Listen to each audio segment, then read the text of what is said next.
Okay, so what we're doing here is we have G, the note G. We're trying to find out what four different dominant seventh chords have the note G in it.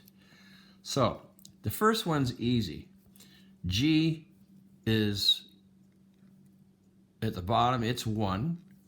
So you have a G seventh chord here. That's easy, right? Then in the next one, this G is going to be the third of the chord. So if you put that note there, it's now the third of the chord. So you have to add the fifth and you have to add the seventh. With this G right here, this has to be the fifth of the chord. So you put notes below it, so that G is actually going to be the fifth of that chord. So we put a note above it, so that's the fifth of this chord.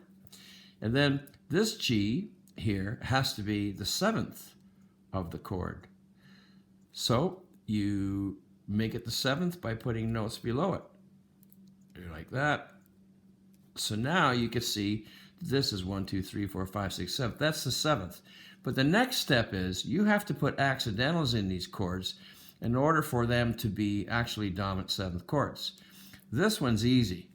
I think how you do it, Noor, is you go, okay, there's a major third, there's a perfect fifth, and there's a minor seventh. So we know that's a 5-7 chord on G.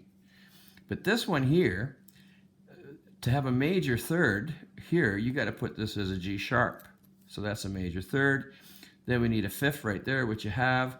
Then you need a seventh. So this is right. So this is actually an E7 chord, right? I'll write an E7 for you. Dominant seventh chord right there. This one, this is your fifth note and it's G. So what notes are you going to put in here to make it a seventh chord? Okay, here's your major third right there.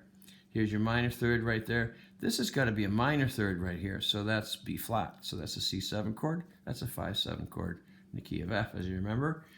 But this one here, what do you got to change in here? So this is the seventh. Well, this has got to be a major third. You got A to C sharp. That's got to be a minor third. That's got to be a minor third. So voila. That's called an A7th chord. That's your dominant seventh chord on A, where the top note is G, the seventh. That's it. That's how you do it. Good luck with that.